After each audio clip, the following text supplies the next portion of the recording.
그 산상수훈의 이제 5, 6, 7장 중에 이제 가운데 장 6장입니다.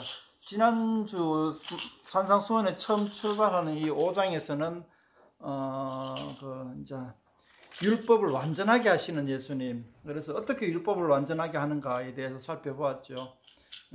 율법을 어떻게 완전하냐 하면은 이 겉모양만 지키는 것이 아니라 그 속에 있는 마음을 지키는 거죠. 그 속에 있는 마음 자세 뭐 이런 것들을 갖다가 율법의 그 정신에 맞게끔 하도록 하는 것이 이제 예수님의 교훈이었습니다. 설교였습니다. 그래서 원수까지도 사랑하고 이렇게 이제 뭐 또 뭐라 할까, 형제를 살인하지 않고 이제 마음까지도 이제 형제를 사랑하고 또 여자도 마찬가지죠. 그런 게 그래서 이제 그 5장의 그 출발은 예수님이 율법을 완전하게 하려 온 것이고 6장의 끝은 6장 48절에 보면 이렇게 해놨죠. 그러므로 하늘에 계신 너희 아버지의 온전하신 같이 너희도 온전하라. 율법이 완전한 것처럼 너희도 완전해라는 거죠. 그러니까 5장의 말씀에 그거는 완전이죠. 완전. 그러니까 이 하나님의 나라는 완전한 것이 불완전한 것이 아니라 완전한 것. 그래서 예수님은 하나님의 나라를 완전하게 하려 오신 것이죠.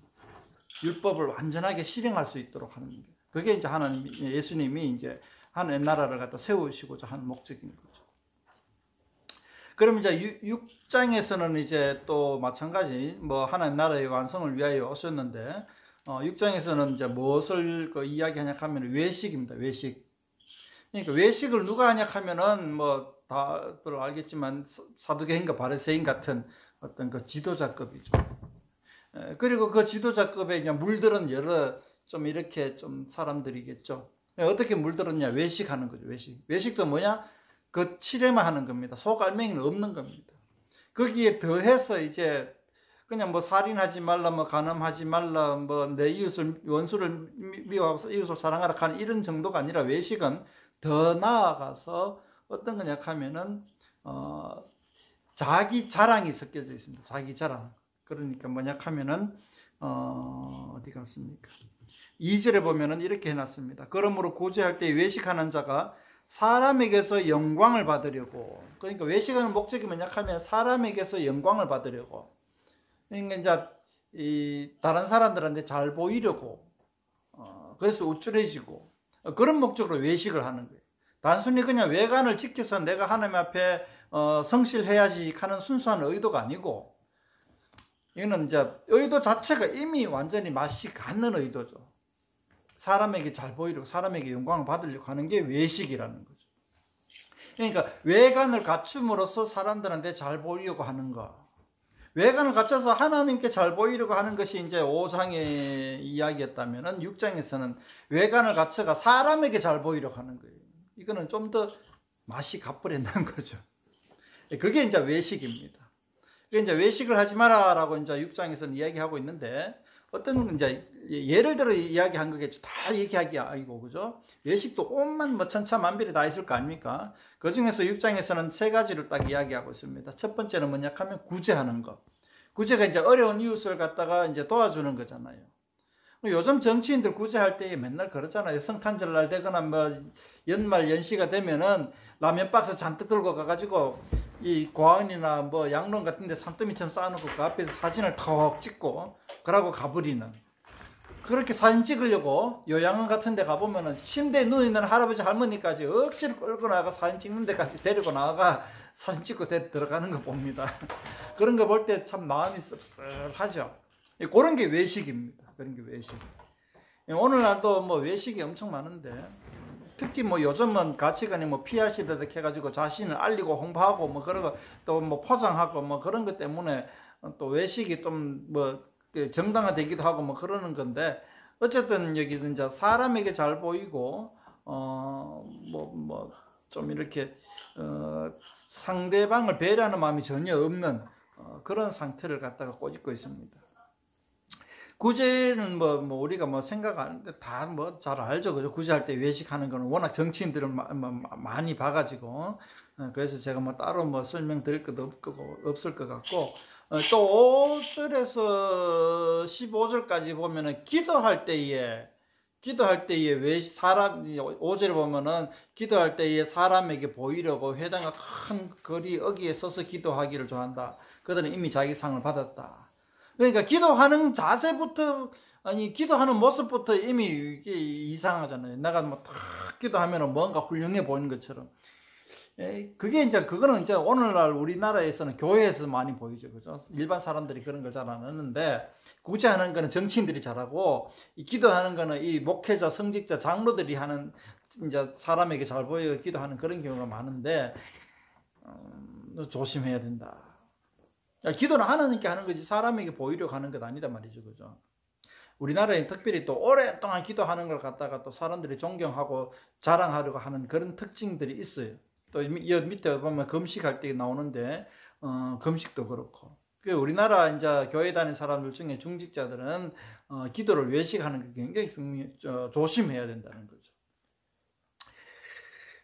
기도 문제가 기도를 외식하지 말라는 화제가 나왔는 김에 9절에서 13절 보면 이제 주기도문으로 우리가 유명한 기도의 모범을 예수님이 또 보여줍니다.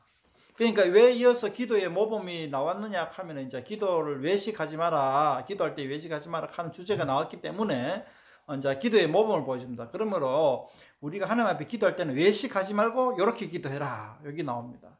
이제 오늘 제가 이제 뭐 9장에서 13절까지 주기도문에 대해서 뭐 다 이야기할 수 있을지는 모르겠습니다만은 한번 이야기 한번 해봅시다. 그러니까 요 9절에서 13절까지는 외식의 주제에서 약간 벗어나는 거죠. 기도의 주제로 들어가는 건데, 이왕 이제 본문에 있으니까 한번 이야기해 봅시다. 간략하게 뭐 이게 기도가 주제가 아니고 외식이 주제이기 때문에 간략하게만 얘기하도록 하겠습니다. 중요한 거는 그 10절에 보면은 나라가 임하옵시며 뜻이 하늘에서 이루어진 같이 땅에서도 이루어지다. 이 굉장히 중요한 말입니다. 우리는 보통 죽어서 천국 간다 하는데 이 마태복음이나 마가복음이나 누가복음이나 사도행전 보면은 뭐 신약성경 전체가 다 그렇지만은 이 땅에서 하나님 나라가 이루어지는 것에 관심을 가지고 있어요. 천국에 가는 게 관심이 아니고 이 땅에서 천국을 이루는 데 관심이 있다는 거예요. 마지막 종말에는 천국이 이루어질 겁니다. 근데 정말에 천국이 이루어질 거라고 오늘 탱자 노는 게 아니고 오늘 천국을 이루도록 노력하는 것에 신약 성경에 다 초점이 맞춰져 있단 말이죠. 근데 우리는 그것에 초점이 안 맞춰져 있는 거예요. 우리는 지금 21세기에 살아가는 우리는. 이게 큰 문제란 말이에요.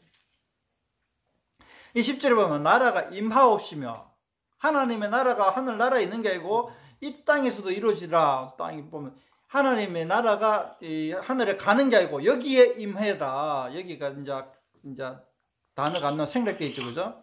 하나님의 나라가 여기에 임하옵시며 뜻이 하늘에 주는 것이 땅에서도 이루어져. 하나님의 뜻이 이루어져라. 이 땅에서도.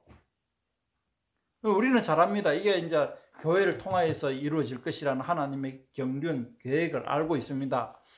어쨌든 뭐 계획은 둘째치고 일단 하나님의 나라가 이 땅에 임하고 그러나 하나님의 뜻이 이 땅에서도 이루어지고 하는 게 주기도문의 그 첫 출발점에 나옵니다.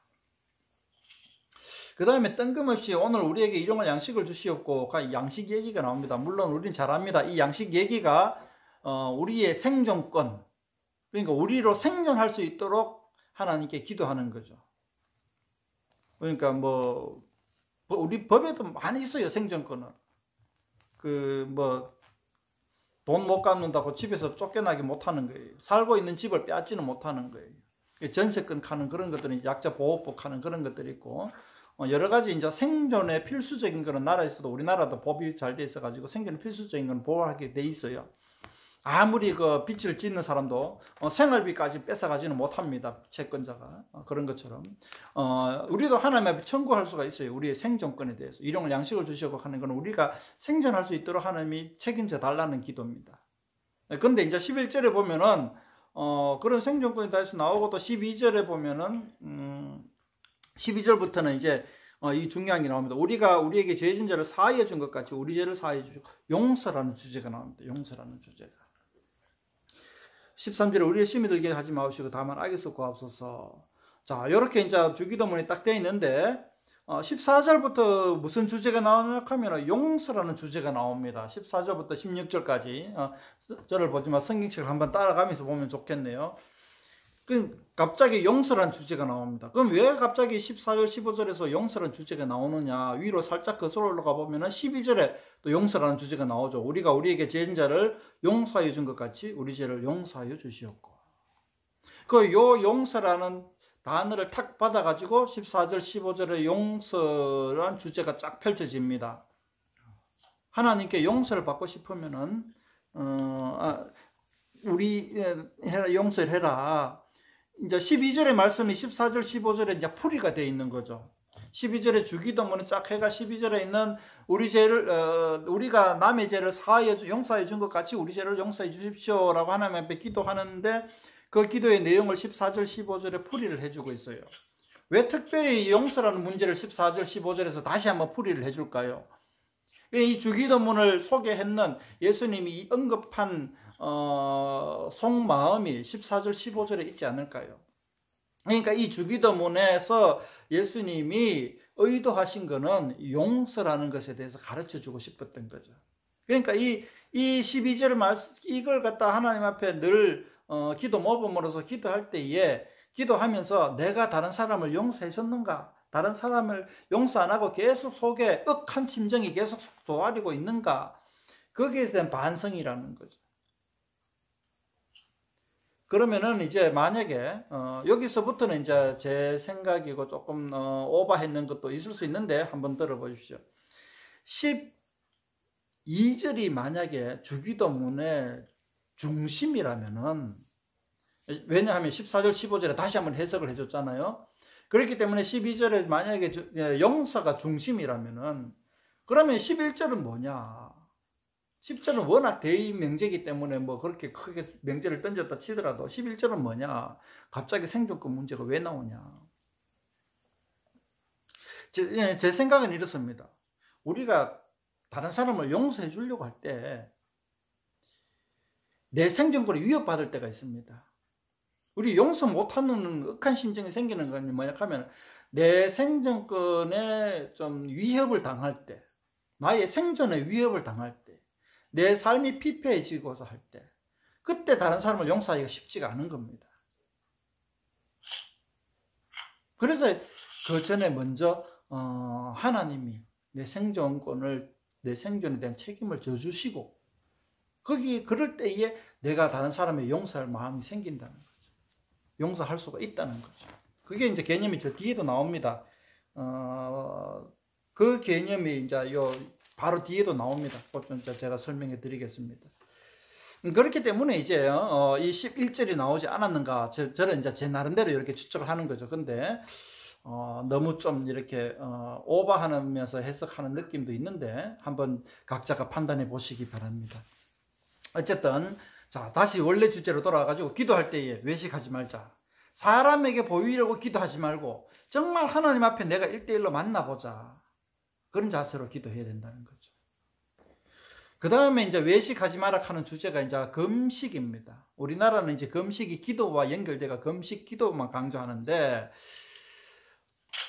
이 금식에 대해서도 이야기하자면 한참 길어지는데 시간이 될란가 모르겠습니다. 하는 데까지 해봅시다. 금식을 왜 합니까? 금식을 왜 합니까? 오늘날 저도 금식을 자주 하는데, 금식은 건강을 위해서 합니다. 피를 맑게 하기 위해서 금식을 합니다. 다른 거 없습니다.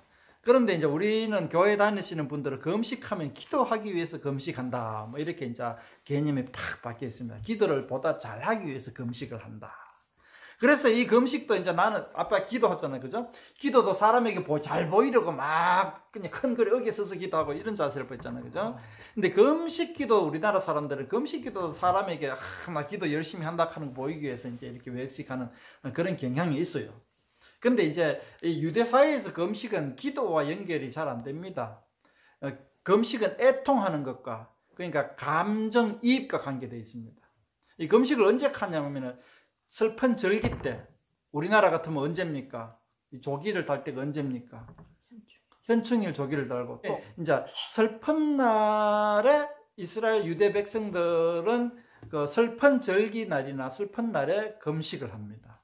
그리고 또 그걸 또 정기적으로 또 바꾸고 막 했는데, 이 스가랴, 구약 성경의 마지막 말라기 앞에 있는 스가랴서에 보면은 이 금식에 대한 이야기가 나오는데, 넷째 달에도 금식하고, 다섯째 달에도 금식하고, 일곱째 달에도 금식하고, 열째 달에도 금식한다. 이렇게 나왔는데, 이 이스라엘 달력은 우리나라 달력, 이스라엘 날 달력에다가 플러스 4를 하면은 양력이 됩니다. 요즘 우리나라. 그래서 이제, 뭐, 그 정도 감안하시고 이제 읽어보면 재밌는데, 이런 식으로 이제 언제 그 금식을 하라 하는, 그러니까 슬픈 날이 있습니다. 이게 이제 역사적으로 보면은 이 유대 민족의 역사에 슬픈 날이 딱 있어요. 그죠? 외세의 침입, 뭐 이거 민족이 뭐 멸망당하기 직전, 뭐 멸망당하는 날, 뭐 이런 슬픈 날들을 갖다가 금식합니다. 그러니까 그런 날들에 민족의 애통함을 갖다가 더욱더 통절히 느끼는 감정이입을 고조시키기 위해서 금식을 하는 거죠. 그리고 이제 다시는 이런 날이 닥치지 않도록 우리가 하나님 앞에 잘 살아야겠다 반성하는 시간, 뭐 이런 정도죠. 뭐 그것이 이제 금식의 의미입니다. 그래서 이제 뭐 다른 사람들이 예수님의 제자 보고 너 저 사람들은 왜 금식 안 하냐, 민족의 슬픈 날인데 왜 금식 안 하냐. 그러니까 예수님이 지금은 기쁜 때다. 예수님과 함께 있으니까 기쁜 때, 메시아와 함께 있으니까 기쁜 때다. 나중에 메시아가 빼앗길 놀이 올 때니까 그때는 금식할 거다. 뭐 이런 식으로 이제 얘기를 하는데, 그러니까 금식이 슬픔과 관계 있고 그 감정 이입과 관계 있다는 거. 그런데 어쨌든 이 금식도 이제 민족의 애통한 날, 뭐 이렇게 감정 이입과 그런 고조와 반성을 하는 날이니까 그것도 사람 앞에 잘 보이려고 한단 말이죠. 그렇게 이제 외식하지 마라 이렇게 이제 얘기를 합니다. 어쨌든 뭐 교훈은 간단합니다. 우리가 이제 특별히 뭐 다른 설명을 할 필요 없이 우리도 외식하는 것에 대해서 가식이라는 말도 쓰는데 너무나 잘 알고 있는 거기 때문에 우리가 크게 깊이 있게 묵상 안 해도 우리가 늘 반성할 수 있는 그런 주제이기도 합니다. 그래서 이제 우리 그리스도인들, 특히 그리스도인들, 우리는 이제 기도할 때 외식 안 하고, 그 외에 많은 일들도 있죠. 외식하는 거. 교회 다니는 사람이 특히 외식을 잘 해요. 외식, 밥 먹는 외식 말고 가식. 저는 막 그런 거 볼 때마다 막 속에서 막 안타까움이 막 솟아나요. 그냥 여기서 이제 가끔 짜증도 나고 그러는데, 교회 다니는 사람이 굉장히 가식을 잘 하더라고. 많이 경험해보면 알겠지만, 그런 교회 다니는 사람의 가식에 대해서 좀, 우리가 잘 볼 수 있어야 돼요. 자, 19절에서 이제 마지막 절까지는 이제 전혀 다른 주제로 넘어갑니다. 다른 주제로. 그러니까 다시 한 번 더. 마태복음 5장에는, 외형만 갖추지 말고, 안에 내면도 갖춰라. 6장 전반전에는 외식하지 마라, 가식하지 마라. 19절부터 나오는 데는 이제 돈 문제입니다. 19절에 너희를 위하여 보물을 땅에 쌓아두지 마라. 보물을 땅에 쌓아두지 마라. 이 교훈을 하고 있습니다. 이 보물을 땅에 쌓아두는 사람이 누굽니까? 이때 예수님 당시에는 바리새인과 사두개인이죠. 세리도 물론 그렇지만은, 세리는 그래도 찌꺼기죠. 이 몸통은 바리새인과 사두개인들이죠. 그들이 땅에다 보물을 잘 쌓아두는 거예요. 우리 정치인도 마찬가지로 정치 잘하는 사람은 나라 살림을 살려고 끙끙 노력하는데, 정치 잘 못하고 하는 사람은 자기 아파트값 올리려고 무진 노력하는 거죠.